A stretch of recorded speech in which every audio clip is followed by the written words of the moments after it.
and they created in every town a county gallows. All it was a football goal, just like this.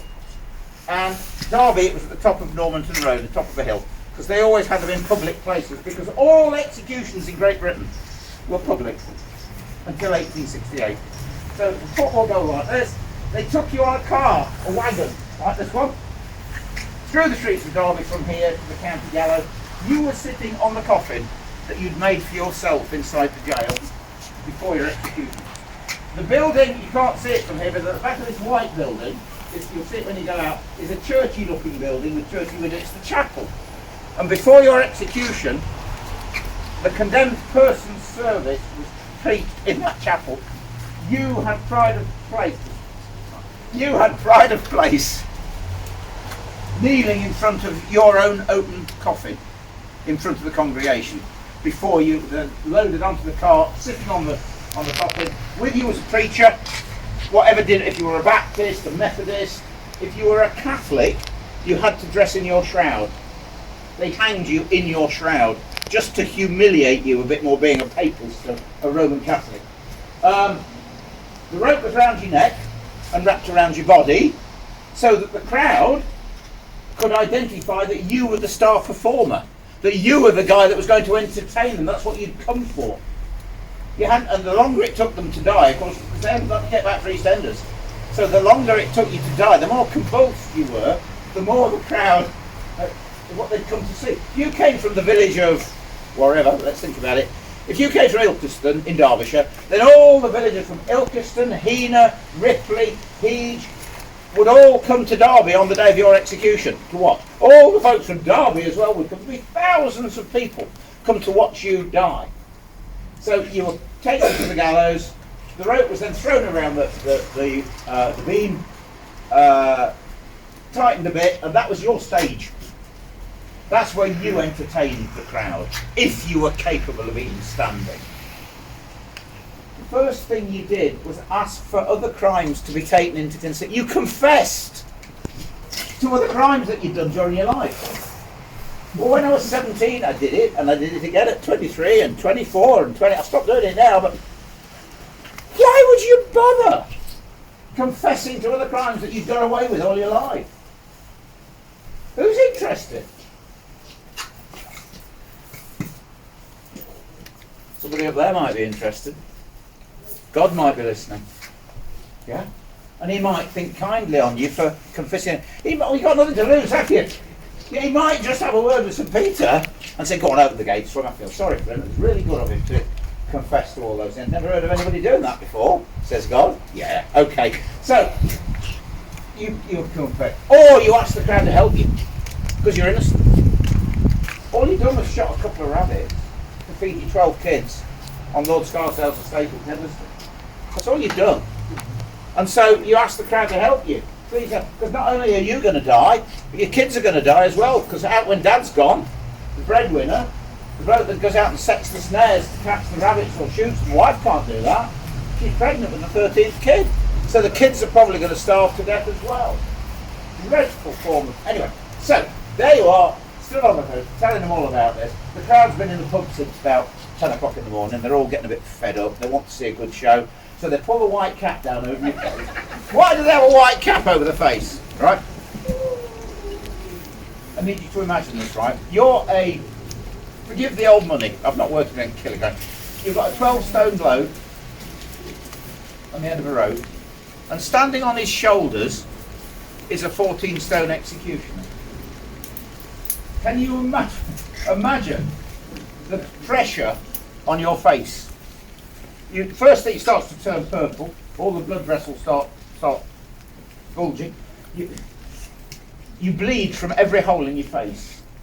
Your mouth, your nose, your ears, your eyes, blood coming up, the pressure on your face. Your teeth. Most people have got teeth missing at the front, broken. So as the tongue was being pushed forward, it shreds itself through your teeth. Or sometimes if you bit it off when he's standing on your shoulders. And the eyes bulge from the sockets and sometimes popped out of their sockets. Last week that happened and a young lady fainted over there. Nobody's going to faint today. I know that's good.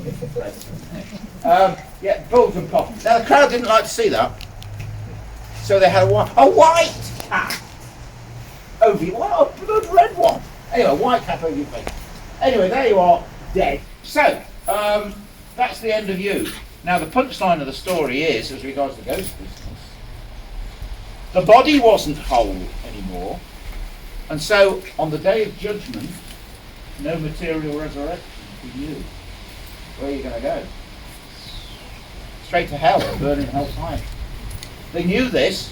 They were terrified. They're spending their last night in the condemned cell. The murderers were terrified of knowing full well they were going to go to hell. And it's called ghosts, which this isn't what this is all about, which still wander this place. Right, so we've done this bit, yeah, we're still on hand. Right, so it was very difficult to get that horse and cart for a crowd of 6,000 people. Very difficult, because everyone crammed into, yeah.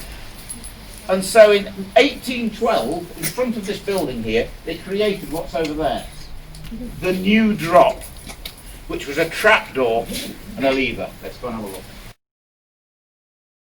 Now, it was no more humane, it was no quicker, you didn't die any quicker, because the rope, as you can see it there, was still tight.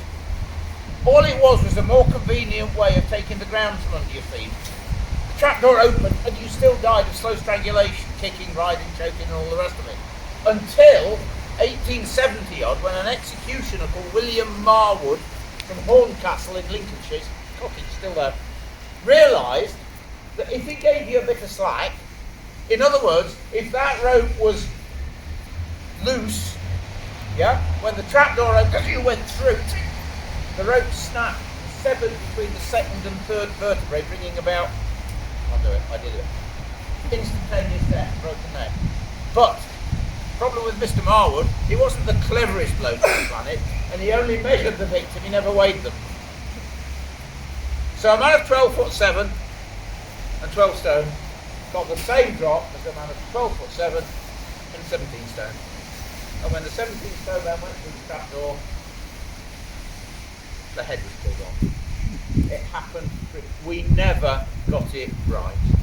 It was a vile form of execution that we were still doing in this country in 1964. Between 1900 and 1964, we hanged 800 people in this country. And when they hanged Saddam Hussein a few years ago, the day after they hanged his brother-in-law, they ripped his head off. Never got it right. It's not good. But there you go.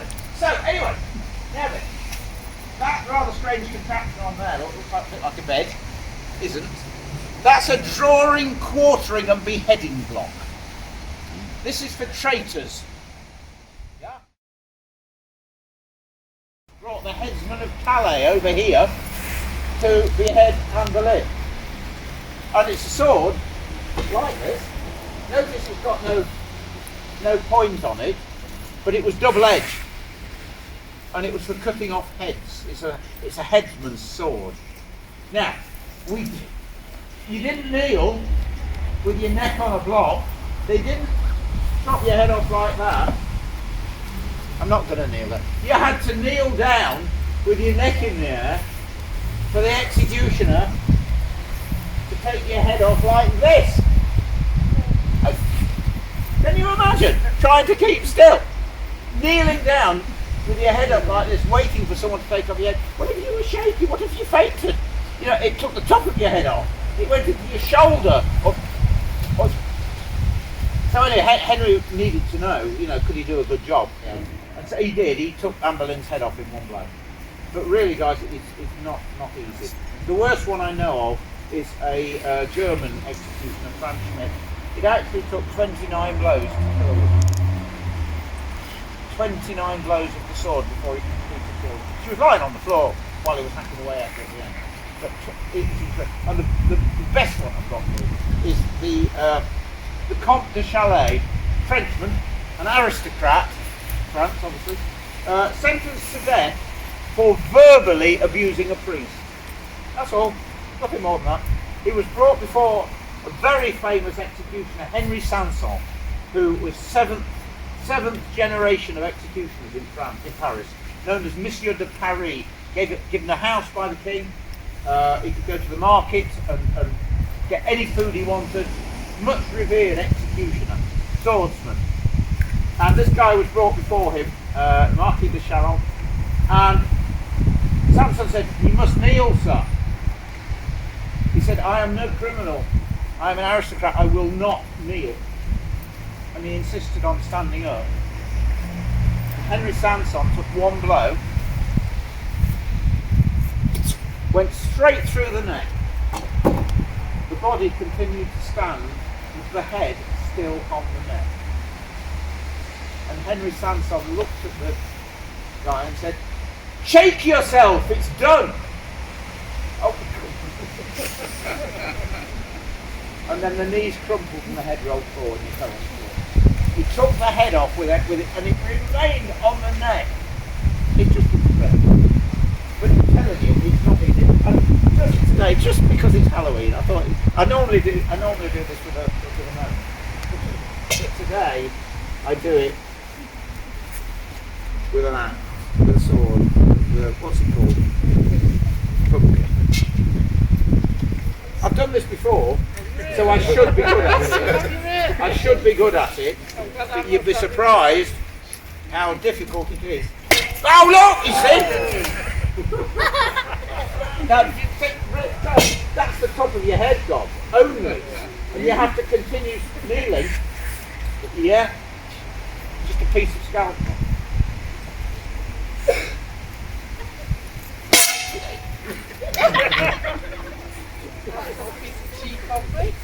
I'm not doing this on purpose. I am trying to do it. I am trying to do it efficiently. Oh, God's sake!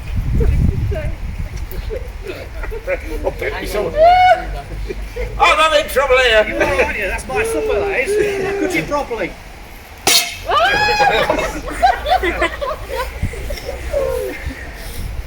How many is that?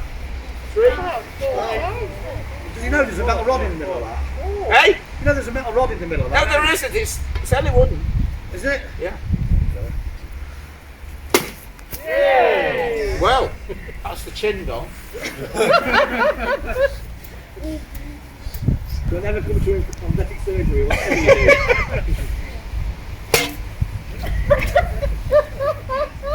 That's like Richard III's head now. No, this is incredible. I mean, okay, we know it's not a real sword and it's not sharp, but I don't have this trouble with melons.